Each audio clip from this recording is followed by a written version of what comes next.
नमस्कार दोस्तों, आज के इस हॉरर कहानी में आप सभी का स्वागत है। रोमांच और डर से भरी कहानियां सुनने के लिए आज ही मेरे YouTube चैनल को सब्सक्राइब करें। तो चलिए कहानी की ओर बढ़ते हैं। असली भूत कहानियां। भूत की कहानियां असली कैसे हो सकती हैं, जबकि असल में भूत वगैरह कुछ होता ही नहीं है। लेकिन क्या सच में भूत नहीं है? आप शायद इस बात को नकार सकते हो जब तक कि आप उन्हें देख नहीं लेते, जब तक आपका उनसे सामना नहीं हो जाता। हम में से कितने लोगों ने हवा को देखा है? नहीं देखा, पर वो हैं।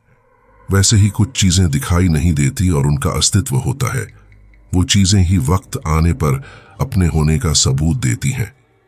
आज की कहानियां ऐसे ही घटनाओं के बारे में है। मेरा नाम सिद्धार्थ है और मैं बेंगलोर की IT कंपनी में काम करता हूं। उसी कंपनी में मेरी नीलम से मुलाकात हुई। नीलम जो मेरे कॉलेज की सहपाठी थी, और फिर कुछ ही दिनों में हमने शादी भी कर ली। शादी के बाद नीलम और मैं कई दिनों से कहीं बाहर घूमने फिरने का प्लान बना रहे थे, पर हमारी भी ऐसी थी कि कहीं जाने को वक्त ही नहीं मिल पा रहा था। वैसे हम दोनों को ट्रैकिंग का बहुत शौक था।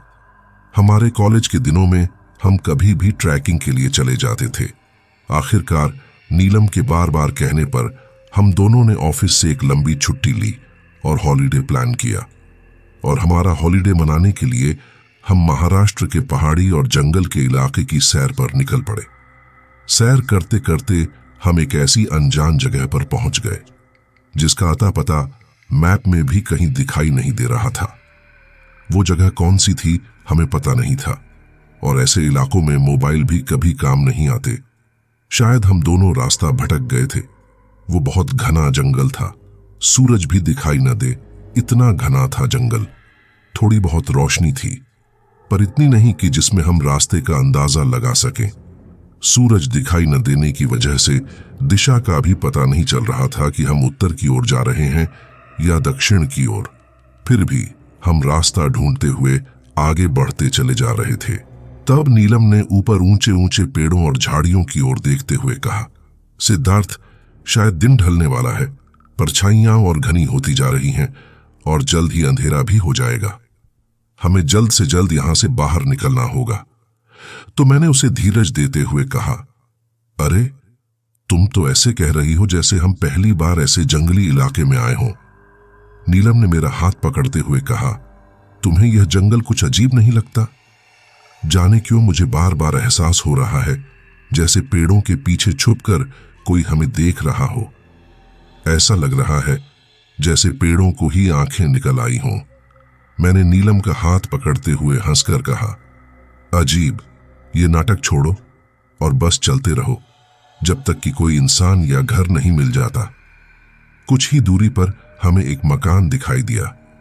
हम दोनों उस इलाके के बारे में पूछताछ करने उस मकान के पास चले गए। मकान दिखने में बहुत ही खराब था। मकान को चारों तरफ से बेलों ने जैसे अपनी चपेट में ले लिया था, पर सोचा शायद वहां कुछ मदद मिल जाए। मैं उस मकान के दरवाजे के पास चला गया और दरवाजा खटखटाया, पर अंदर से कोई आवाज नहीं आई। उसके बाद मैंने कम से कम 4 या 5 बार दरवाजे को खटखटाया, पर कहीं कोई हलचल नजर नहीं आ रही थी।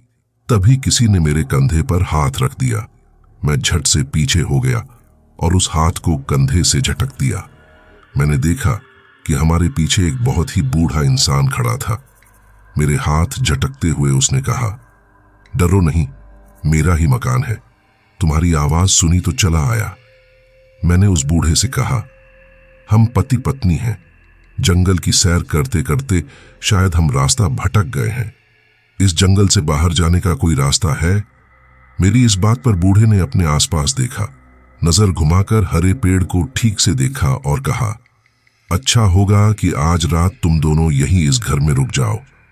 मैंने उनसे कहा, नहीं, हमारा होटल यहीं कहीं आसपास ही होगा। हम चले जाएंगे, और वैसे भी जंगल हमारे लिए नई बात नहीं है। बूढ़े ने कहा, शायद तुम्हारे लिए जंगल नई बात नहीं हो, पर इस जंगल के लिए तुम दोनों नए हो। मैं बूढ़े की बात को ठीक से समझ नहीं पाया, पर उसने अपनी ही बात को आगे बढ़ाते हुए कहा, मेरी बात मानो, रात होने को भले ही अभी वक्त हो, पर जंगल में अंधेरा बहुत जल्दी हो जाता है। जंगल में सूरज कभी नहीं उगता। और दूसरी बात यह है कि उसने तुम्हें देख लिया है। वो किसी भी कीमत पर तुम्हें जंगल से जाने नहीं देगी। अंधेरा होने पर वह तुम्हें इसी जंगल में घुमाएगी। अगर तुम जिंदा रहना चाहते हो तो यहीं इसी मकान में रुक जाओ। और हां, गलती से भी इस घर की चौखट से बाहर कदम मत रखना। मुझे लगा कि यह बूढ़ा हमें डराने की कोशिश कर रहा है। अरे बाबा, आप समझे नहीं? तो मेरी बात को बीच में ही तोड़ते हुए उसने कहा, नहीं, मेरी बात को समझो। हर जंगल एक जैसा नहीं होता। हर जंगल की अपनी एक कहानी होती है। उसके बाद नीलम और मैं दोनों उस मकान को बाहर से देख रहे थे, पर जैसे ही हमने पीछे देखा, वह बूढ़ा अचानक ही कहीं गायब सा हो गया। यह देख हम दोनों थोड़ा चौंक गए। तभी नीलम ने कहा, जो भी हो, रात भर इस जंगल में नहीं घूमने वाले। मुझे बहुत देर से कुछ अजीब सा लग रहा है, और वैसे भी हमारे पास खाने पीने का सामान तो है और एक रात का ही तो सवाल है। तो मैंने भी उसे कहा, ठीक है, इसी बहाने एक अनजान मकान में रात गुजारने से भला बड़ा एडवेंचर क्या हो सकता है। और फिर हम रोज मकान में रात गुजारने के लिए राजी हो गए। जैसे ही हम उस मकान का दरवाजा खोलकर अंदर गए तो धूल और मिट्टी की वजह से हमें सांस लेने में तकलीफ होने लगी। सब तरफ मकड़ी के जाले बने हुए थे। मकान में ज्यादा कुछ सामान नहीं था, बस एक कोने में पानी का मटका था जो कि धूल और मिट्टी से भरा हुआ था। दूसरे कोने में कुछ जली हुई और कुछ अधजली लकड़ियां थीं। इससे यह साफ था कि पहले भी किसी ने इस मकान का इस्तेमाल किया था। मैंने उस मकान को थोड़ा सा साफ किया और ताजी हवा के लिए कमरे की खिड़की खोल दी। खिड़की खोलते ही बहुत ही ठंडी और ताजी हवा कमरे में भर गई। बाद में हमने उस मकान के एक कोने में पड़ी हुई अधजली लकड़ियां जलाईं और उसी के पास थोड़ी सी जगह साफ की और अपने स्लीपिंग बैग को खोलकर वहीं बिछा दिया। माहौल डरावना जरूर था, पर काफी अच्छा भी लग रहा था। हम दोनों अपने पुराने दिनों के बारे में बातें कर रहे थे। बातें करते करते कब 7 बज गए पता ही नहीं चला, पर खिड़की से बाहर देखने पर ऐसा लग रहा था जैसे रात के 12 बज रहे हों। कुछ देर बाद हमें दरवाजे पर खटखट की आवाज सुनाई दी। किसी ने उस मकान का दरवाजा खटखटाया था। नीलम ने मेरी ओर देखते हुए कहा, इस वक्त यहां कौन आ सकता है? मैंने कहा, अरे वही बूढ़ा होगा। जैसे उसकी हालत थी, देखकर लगता है कि यह मकान उसी का होगा। तो मैं उठकर दरवाजा खोलने चला गया। तभी नीलम ने मुझसे कहा, उस बूढ़े की बात तो याद है ना तुम्हें? उसने कहा था ना कि कुछ भी हो जाए पर घर की चौखट से बाहर कदम मत रखना। मैंने दरवाजे के पास जाकर दरवाजे के बीच की दरार से बाहर झांक कर देखा, पर वहां कोई नहीं था। मैंने बिना दरवाजा खोले ही आवाज लगाई, कौन है? कोई है क्या? बार बार पूछने पर भी बाहर से कोई जवाब नहीं आया। तो मैंने दरवाजा नहीं खोला और वापस जाकर अपनी जगह पर बैठ गया। मेरे बैठते ही फिर से किसी ने दोबारा दरवाजा खटखटाया, पर इस बार उस आवाज ने मुझे बहुत ही डरा दिया। मेरे रोंगटे खड़े हो गए। इस बार दरवाजा पहले से ज्यादा जोर से खटखटाया गया था। मैं फिर दरवाजे के पास चला गया। मैंने फिर दरार से बाहर झांक कर देखा, पर अब भी बाहर कोई नहीं था। कौन है? क्या तुम्हें अंदर आना है? मैंने पूछा। उसने 2 बार दरवाजा खटखटाया। मैंने फिर दरार से बाहर देखा, पर कोई नहीं था। मैंने थोड़ा सोचकर फिर से पूछा, क्या तुम चाहते हो कि मैं बाहर आऊं? इस बार बस एक बार दरवाजा खटखटाया गया। मतलब शायद पहले सवाल का जवाब नहीं था और इस सवाल का जवाब हां था। तभी मुझे फिर से उस बूढ़े की बात याद आई। उसने कहा था कि घर से बाहर कदम मत रखना। मतलब बाहर जो भी था वो मुझे बाहर बुला रहा था। फिर मैंने भी दरवाजे को अंदर से दोबारा ठपठपाया और उसी की भाषा में उसके सवाल का जवाब दिया। नीलम यह देख हंसने लगी और मुझसे कहा, तुमने कुछ भी तो नहीं किया। मैंने कहा, जो भी बाहर है उसे उसी की भाषा में जवाब दिया। फिर मैं आकर वापस अपनी जगह पर बैठ गया। थोड़ी देर बातें करते करते अचानक ही मेरा ध्यान खिड़की की ओर गया। कोई चीज तेजी से खिड़की के बाहर से गुजरी। मैंने नीलम से कहा, खिड़की के पास कोई है? हम दोनों भी शांत हो गए और खिड़की की ओर देखने लगे, पर खिड़की में कुछ नजर नहीं आया।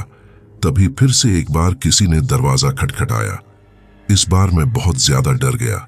नीलम नॉर्मल लग रही थी। नीलम ने कहा, न जाने कौन पागल है, रुको मैं देखती हूं। ऐसा कहकर नीलम अपनी जगह से उठी और दरवाजे के पास जाने लगी। तब मैंने उस मकान की खिड़की की तरफ देखा। बाहर कुछ तो था जो बहुत तेजी से मकान के आसपास घूम रहा था। मैंने अपने बैग से टॉर्च निकालकर उसे ऑन किया और नीलम से कहा, नीलम ध्यान से। नीलम ने बस अपनी गर्दन हिलाते हुए मुझे इशारा किया और उसने भी मेरी तरह पहले दरवाजे की दरार से झांक कर देखा। कुछ देर तक वह बस बाहर देखती रही और फिर बिना कुछ सोचे समझे उसने झट से दरवाजा खोल दिया। उसके दरवाजा खोलते ही बहुत जोर का हवा का झोंका घर के अंदर आया और सब तरफ हवा में धूल मिट्टी फैल गई। उसी के साथ हमने जो छोटी सी आग जलाई थी वो भी बुझ गई। अचानक ही जोरों से बिजली चमकने लगी और बहुत जोर की बारिश शुरू हो गई। उस चमकती बिजली में मैंने देखा कि नीलम दरवाजे के पास खड़ी थी और वह बाहर जंगल की ओर झांक रही थी।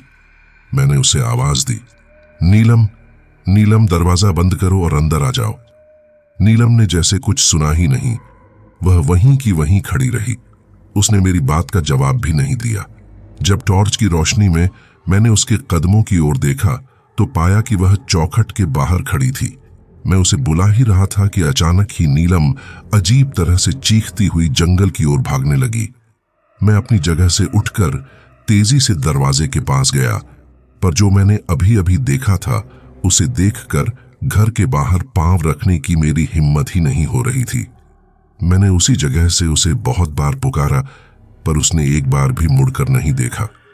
पता नहीं उस पर क्या जुनून सवार था, बस दौड़ती जा रही थी। कुछ ही देर में वह जंगल के अंदर कहीं गायब हो गई। ये देख मैं बहुत घबरा गया।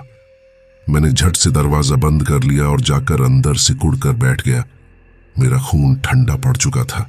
कुछ देर बाद मुझे एक जोर की चीख सुनाई दी। मैंने डरते डरते खिड़की से बाहर देखा तो नीलम अपने दोनों हाथ उठाए हुए भाग रही थी। नीलम उस मकान के चक्कर लगा रही थी और मुझे बार बार इशारा कर मकान से बाहर आने को कह रही थी। मैंने अपनी आंखें बंद कर लीं और कुछ ही देर में सब अचानक ही शांत हो गया। बारिश भी रुक गई। बाहर से कोई आवाज नहीं आ रही थी और तभी मुझे फिर से खटखटाने की आवाज सुनाई दी। फिर से दरवाजे पर कोई था जो चाहता था कि अब मैं बाहर जाऊं, पर मैं अपनी जगह से बिल्कुल भी नहीं उठा। तभी मुझे बाहर से नीलम की आवाज सुनाई दी, सिद्धार्थ प्लीज दरवाजा खोलो, मुझे अंदर आना है, बचा लो मुझे सिद्धार्थ, मुझे अंदर आने दो। नीलम की आवाज सुनकर मैं हिम्मत कर अपनी जगह से उठा। पहले तो मैंने टॉर्च की रोशनी में दरवाजे की दरार से बाहर देखा तो नीलम बाहर दरवाजे से दूर खड़ी थी। मैंने धीरे से दरवाजा खोला तो नीलम घर के अंदर नहीं आ रही थी। वह वहीं दूर ही खड़ी थी और मुझे बाहर आने का इशारा कर रही थी। पर अब यह बात मेरे दिमाग में बस गई थी कि कुछ भी हो जाए, चौखट से बाहर नहीं जाना है। और फिर अचानक ही नीलम रोते रोते शांत हो गई। वह बस चौखट के बाहर खड़े होकर मुझे घूरने लगी। मैं जान चुका था कि ये मेरी नीलम नहीं है। तभी मुझे किसी की हंसी की आवाज सुनाई दी। मैंने फिर से दरवाजा बंद कर लिया। रात भर यह सिलसिला चलता रहा। हालांकि मैं डरा हुआ था, पर फिर भी मैंने कई बार नीलम को आवाज देकर अंदर आने को कहा, पर कई बार पुकारने पर भी वह चौखट के पास भी नहीं आई। रात भर वह दूर खड़ी होकर मुझे बस देखती रहती, कभी रोती तो कभी अंदर ले जाने की गुजारिश करती और किसी भी तरह मुझे बाहर आने को कहती। कभी अचानक ही दौड़कर जंगल के अंदर चली जाती तो कभी अपने हाथों को ऊपर कर उस मकान के चक्कर लगाती। मैं अपने आप को बहुत लाचार महसूस कर रहा था। यह सब देखकर भी मैं नीलम को बचा नहीं पा रहा था। मुझे सुबह का इंतजार था। मुझे लग रहा था कि शायद वह सुबह होने के बाद अपने आप ही ठीक हो जाए। मेरे लिए बस यही एक उम्मीद थी।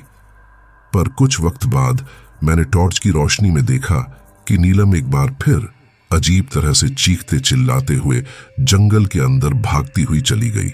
मैंने बहुत देर तक राह देखी और नीलम नहीं आई।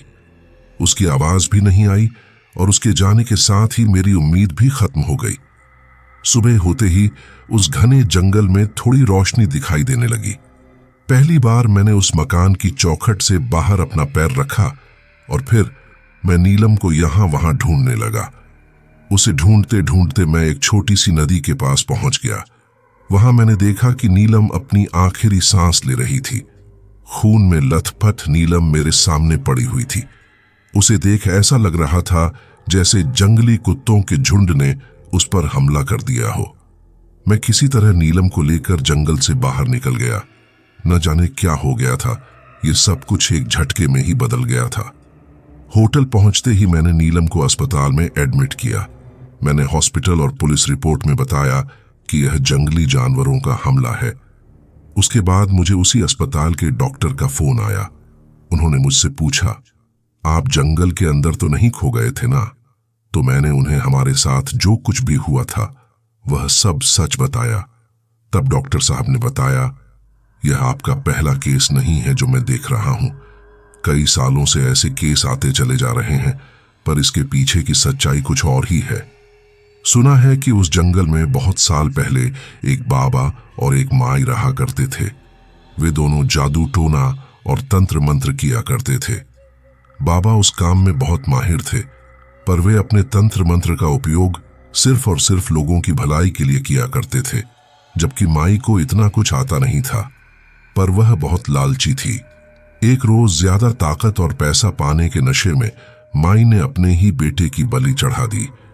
इससे बाबा को बहुत गुस्सा आया और उन्होंने माई को अपने घर से बाहर निकाल दिया और मौत आने तक घर के अंदर आने से मना किया।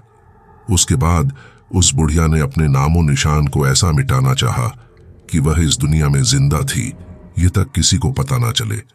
तब से लेकर आज तक माई उस मकान के अंदर जाने की कोशिश कर रही है और इसीलिए वहां जो भी जाता है उसे वह उस जंगल में घूमने के लिए मजबूर कर देती है। कुछ सालों बाद बाबा की भी मौत हो गई।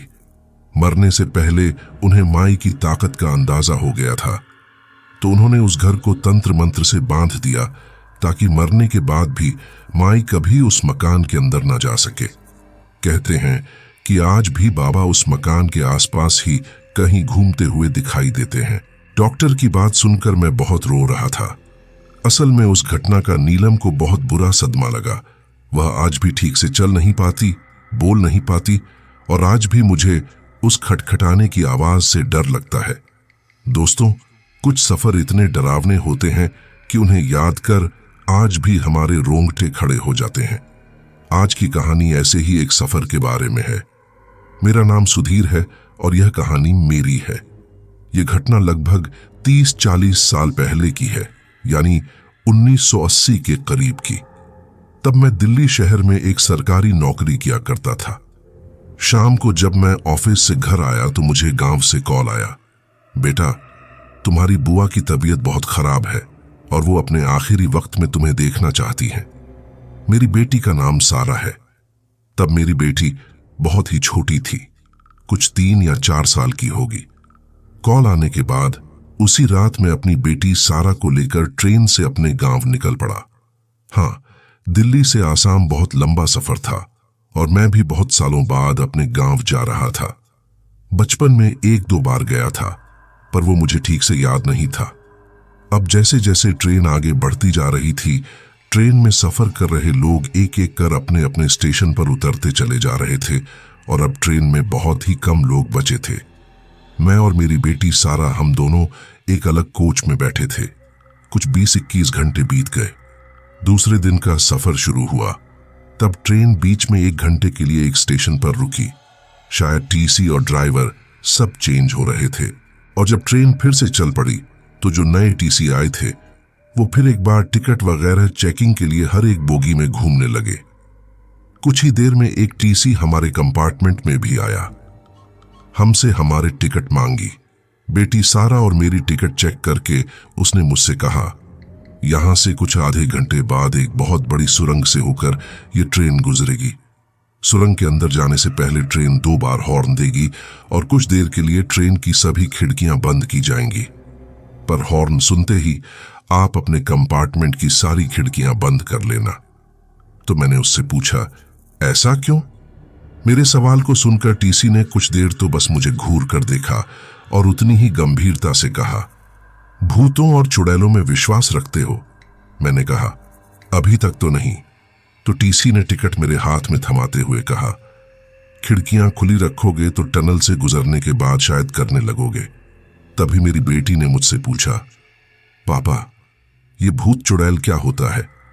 असल में मैंने आज तक मेरी बेटी को ऐसी चीजों के बारे में कभी बताया नहीं था। उसे मैंने आज तक कभी भी किसी भी चीज को लेकर डराया नहीं था। तो मैं शांत बैठा रहा। पर तभी टीसी ने मेरी तरफ देखते हुए मेरी बेटी सारा के सिर पर अपना हाथ रखते हुए कहा, कुछ नहीं बेटा, ऐसा समझो कि ये बहुत बुरे लोग होते हैं। टीसी के जवाब के बाद मैंने भी बेटी के सवाल का अलग से जवाब देना ठीक नहीं समझा। तब टीसी ने मुझे कंपार्टमेंट के दरवाजे के पास बुलाया और धीमी आवाज में कहा, आप भूतों में यकीन रखते हो या ना हो, पर अपनी प्यारी सी बेटी के लिए ही सही कुछ देर के लिए मेरी बात पर यकीन कर लेना, और जब तक कि गाड़ी टनल को पूरा पास नहीं कर लेती खिड़कियां खोलने की गलती मत करना। मैंने अपनी गर्दन हाँ में हिला दी और हल्का सा मुस्कुराते हुए टीसी को हामी भर दी। कुछ देर बाद जैसे टीसी ने कहा था बिल्कुल वैसे ही मुझे ट्रेन के 2 बार हॉर्न सुनाई दिया। मैंने झट से मेरे कंपार्टमेंट की सारी खिड़कियां बंद करना शुरू किया। मेरी बेटी ने मुझसे पूछा, पापा अब खिड़कियां क्यों बंद कर रहे हो? मैंने तब उसे इतना ही कहा, हम थोड़ी देर के लिए बेटा, और ऐसा कहकर उसे उठाकर अपनी गोद में लेकर बैठ गया। ट्रेन धड़ाधड़ आवाज करते हुए सुरंग के अंदर घुस गई और ट्रेन के अंदर सब तरफ अंधेरा ही अंधेरा हो गया। ट्रेन थोड़ी आगे बढ़ी होगी कि कुछ ही देर में मुझे किसी के रोने की आवाज सुनाई देने लगी। किसी और के रोने की थी। ट्रेन की आवाज को चीरते हुए वो आवाज मुझे मेरे कानों में साफ साफ सुनाई दे रही थी। सारा ने वो आवाज सुनी और बोली, पापा पापा बाहर कोई रो रहा है। मैंने उसे संभालते हुए कहा, कोई नहीं बेटा, कोई नहीं है। वो टीसी इसी के बारे में कह रहा था शायद। पर न जाने कैसे मेरी बेटी उस अंधेरे में मेरी गोद से उतर गई और उसने बाहर देखने के लिए कंपार्टमेंट की एक खिड़की खोल दी। उसने कहा, सच में बाहर कोई रो रहा है। और उसकी खिड़की खोलते ही एक जोर का हवा का झोंका खिड़की से अंदर आया और उसके साथ ही मेरा पूरा बदन कांप उठा। मैंने झट से उठकर फिर से उस खिड़की को बंद कर दिया और उस अंधेरे में अपनी बेटी को तलाशने लगा। सारा सारा मैं पुकारने लगा। उस वक्त मेरे हाथ में किसी का हाथ लगा और मुझे समझते देर नहीं लगी कि वह हाथ मेरी बेटी का नहीं है। वह हाथ किसी बड़े इंसान के हाथ जितना बड़ा था और थोड़ा चिपचिपा भी था। तभी मुझे अंधेरे में 2 आंखें दिखाई दी, 2 बड़ी बड़ी आंखें, और उसी वक्त मेरे हाथ को झटका सा लगा और मैं पीछे की तरफ गिर गया। तब मुझे किसी के हंसने की जोर जोर से आवाज सुनाई दी। वह आवाज बहुत ही डरावनी थी। उस आवाज को सुनते ही मेरी रूह कांप उठी और मेरी सांस रुक सी गई। अगले कुछ ही सेकंड्स में जब ट्रेन में लाइट जली तो मैंने देखा कि मेरे सामने एक बहुत ही डरावनी औरत बैठी हुई थी। उसका पूरा चेहरा काला था और आंखें बड़ी बड़ी और सफेद थीं। सर से लेकर पांव तक सब बदन जख्मों से भरा हुआ था और उनसे खून रिस रहा था। हाथ पैर के कुछ जख्म सूख चुके थे और सबसे अजीब और दिल दहला देने वाली बात यह थी कि मेरी बेटी सारा उसकी गोद में एकदम शांत और चुपचाप बैठी थी। मैंने डरते हुए कहा, कौन हो तुम? मेरी बेटी को छोड़ दो। और ऐसा कहकर मैंने अपना हाथ अपनी बेटी की ओर बढ़ाया। उस औरत ने अपनी गर्दन को टेढ़ा करते हुए कहा, यहां से है, मेरी बेटी है, मैं इसे ले लिया है, इसे अपने साथ ही लेकर जाऊंगी। उसकी आवाज इतनी डरावनी थी कि मेरा बदन थर थर कांपने लगा। पर फिर भी मैं डरते डरते थोड़ा और आगे बढ़ा और उससे कहा, नहीं, ये मेरी बेटी सारा है। सारा बेटा, तुम ठीक तो हो ना? मेरी बात का जवाब दो, कुछ तो बोलो। पर सारा ने मेरी बात का कोई जवाब नहीं दिया। वह कुछ भी बोल नहीं रही थी या फिर बोलने की हालत में नहीं थी। तभी उस औरत ने कहा, सो रही है। पर फिर भी हिम्मत कर मैंने सारा को हाथ लगाने की कोशिश की तो मुझे जैसे बहुत जोर का बिजली का झटका सा लगा और मैं एक बार फिर पीछे की ओर गिर पड़ा। ये देखकर वह औरत जोर जोर से हंसने लगी और बोली, ये मेरी बेटी है और मैं इसे अपने साथ लेकर जाऊंगी। अब मेरी हालत ऐसी थी कि मैं अपनी जगह से हिल भी नहीं पा रहा था। मेरे हाथ पांव जैसे सुन्न हो गए थे। थोड़ा सा खिसकने के लिए भी भारी ताकत लगानी पड़ रही थी। चिल्लाना चाहा तो शायद कोई आवाज आ जाए, पर चिल्लाने से भी मुंह से आवाज नहीं निकल रही थी। मैं बस ऐसे पड़ा हुआ था जैसे चुड़ैल ने मुझ पर कब्जा कर लिया हो। मेरी बेटी उसकी गोद में थी। मुझे बहुत डर लग रहा था कि उसके साथ कुछ गलत ना हो जाए। मैं जोर लगाकर थोड़ा सा आगे उसकी ओर खिसकने की कोशिश कर रहा था तो अचानक ही वह चुड़ैल उठकर खड़ी हो गई और उसने मेरी बेटी को अपने सीने से लगाकर उसका सिर अपने कंधे पर ले लिया। अगले ही पल वह उस कंपार्टमेंट से बाहर जाने वाली थी कि तभी मैंने पूरी ताकत के साथ अपने कांपते हुए हाथों से उसका एक पैर पकड़ लिया जो कि उल्टा था और सड़ा गला भी था। पर फिर भी मैं उस पैर को पकड़े रहा और उस चुड़ैल के सामने गिड़गिड़ाने लगा, प्लीज प्लीज मेरी बेटी को छोड़ दो, उसने तुम्हारा क्या बिगाड़ा है, बच्ची है, मासूम है वह। चुड़ैल ने बस अपनी गर्दन मेरी तरफ घुमाई और अपनी बड़ी बड़ी सफेद आंखों से मुझे घूरने लगी। उसने गुस्से में आकर अपने हाथ से मुझे खींचा और बोगी के दरवाजे तक ले गई। फिर मुझे पकड़कर ऊपर उठाया और पीछे फेंक दिया। वह मेरी बेटी को लेकर उस कंपार्टमेंट के दरवाजे के पास जाने लगी। शायद वह चुड़ैल मेरी बेटी के साथ उस चलती ट्रेन से कूदने वाली थी। अब मुझे बहुत दुख हुआ। मैं चाहकर भी मेरी बेटी को बचा नहीं पा रहा था। मुझ में कुछ भी करने की ताकत ही नहीं थी। वह चुड़ैल आगे बढ़ ही रही थी कि तभी मैंने एक बार फिर से जोर से अपनी बेटी को पुकारा, सारा। मेरी पुकार सुनकर आखिरकार मेरी बेटी को कुछ कुछ होश आया और उसने पहले तो मुझे देखा और फिर उस औरत की ओर देखकर बड़ी मासूमियत से कहा, मम्मा। उसने मुझे नहीं बल्कि उस चुड़ैल को मम्मा कहा था। मेरी बेटी की आवाज सुनकर वह चुड़ैल वहीं की वहीं रुक गई। तब मैंने देखा कि उसकी आंखें सामान्य सी होकर आंसुओं से भर गई थीं। मम्मा, आप मुझे कहां लेकर जा रही हो? मेरी बेटी मासूम थी। उसे उस वक्त जरा भी डर नहीं लग रहा था। मेरी बेटी की वो मासूमियत भरी पुकार सुनकर चुड़ैल ने उसे अपने गले से लगा लिया और कहा, मेरी बच्ची, तुम मुझे छोड़कर कहां चली गई थी? मैंने तुम्हें कितना ढूंढा पर तुम कहीं नहीं मिली। अब मुझे अंदर ही अंदर बहुत बुरा लग रहा था, पर उसे देखकर मुझे और डर लगने लगा, क्योंकि हो ना हो अब वह मेरी बच्ची को अपने साथ जरूर लेकर जाएगी। पर तभी सारा का ध्यान मेरी तरफ गया। मम्मा, पापा क्यों रो रहे हैं? मुझे पापा के पास जाना है। और इतना कहते ही चुड़ैल की आंखें गुस्से से भर गईं। वह झल्ला उठी और उसने गुस्से से मेरी तरफ देखा। मैं अपने हाथों को हिलाने की कोशिश कर रहा था, उसके सामने गिड़गिड़ा रहा था। मेरी बेटी को छोड़ने को तैयार नहीं था और अगले ही पल वह चुड़ैल उस चलती हुई ट्रेन से कूद गई और मैं फूट फूट कर रोने लगा, सारा, सारा। तभी मुझे पीछे से आवाज आई, पापा, आप क्यों रो रहे हो? मैंने पीछे देखा तो मेरी बेटी मेरे पीछे खड़ी थी। मैंने जोर से उसे अपने गले लगाया। ठीक तो हो मेरी बच्ची? मेरी बेटी ने मेरे आंसू पोंछते हुए कहा, पापा, क्या वह मोहम्मद ही बूढ़ी औरत थी? वह रो क्यों रही थी? मेरी बेटी मुझसे एक के बाद एक सवाल पूछे जा रही थी। मैंने उसे अपने गले लगाते हुए बस एक ही जवाब दिया, नहीं बेटा, वह बूढ़ी औरत नहीं थी। वह एक मां थी जो अपनी बेटी को ढूंढ रही है, और शायद आज तुमने उस मां के अंदर पीड़ित ममता जगा दी है। कुछ देर बाद मैंने अपने आप को शांत किया और जाकर अपने कंपार्टमेंट में बैठ गया। मेरी बेटी तब सो रही थी और मैं बहुत देर तक उसके सिर को सहलाता रहा। ट्रेन अब उस सुरंग से काफी आगे निकल चुकी थी। फिर से टीसी मेरे कंपार्टमेंट में आया, पर तब मैंने उसे मेरे साथ हुई घटना के बारे में कुछ भी नहीं बताया।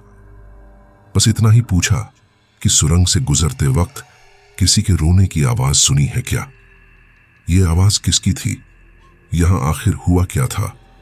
टीसी ने पहले तो मेरी बेटी को देखा और कहा, मैं ठीक ठीक नहीं जानता, बस सुनी सुनाई कहानी है। क्या सच और क्या झूठ है यह भी नहीं बता सकता, पर सालों से ऐसा होता रहा है। जब भी ट्रेन सुरंग से गुजरने वाली होती है, सब खिड़कियां बंद कर लेते हैं, खासकर वो जिनके पास छोटे बच्चे होते हैं, और कोई भी इस बात को टालने की हिम्मत नहीं करता। सुना है कि कई साल पहले एक मां इसी रास्ते से होकर अपने घर जा रही थी। उसकी 4 साल की बेटी भी उसके साथ ट्रेन में सफर कर रही थी। तब टनल के पास कुछ लुटेरों ने ट्रेन के अंदर घुसकर लूट मार करना शुरू किया। बहुत खून खराबा हुआ, बहुत से लोग मारे गए। उस दौरान उन लुटेरों ने उस औरत की प्यारी सी बच्ची को उठा लिया, और जब वो औरत उनके सामने अपनी बेटी को छोड़ देने के लिए भीख मांगने लगी, गिड़गिड़ाने लगी, तो उन लुटेरों ने उस औरत को चलती ट्रेन से सुरंग के अंदर ही फेंक दिया। उसके बाद क्या हुआ किसी को कुछ पता नहीं। शायद वो औरत मर गई, पर कहते हैं कि उस दिन के बाद से वह औरत अपनी बेटी को ढूंढ रही है। उस सुरंग से गुजरते हुए हर ट्रेन में वह अपनी बेटी को ढूंढती है। मुझे पता था कि टीसी जो कुछ भी कह रहा है वो सब सच है। अब उस घटना को हुए बहुत साल बीत गए हैं। मेरी बेटी उस घटना को बाद में भूल भी गई, पर मुझे आज भी वो दिन याद है, और आज भी उस घटना को याद कर मेरे रोंगटे खड़े हो जाते हैं। तो दोस्तों, ये थी हमारी आज की कहानी। कहानी आपको कैसी लगी कमेंट बॉक्स में कमेंट करके जरूर बताना। फिलहाल चलता हूं, बस आप अपना और अपने परिवार का ख्याल रखें, और अगर अभी तक भी चैनल को सब्सक्राइब नहीं किया है तो कृपया करके चैनल को सब्सक्राइब कर लीजिए। आपका यह छोटा सा सहयोग हमें आपकी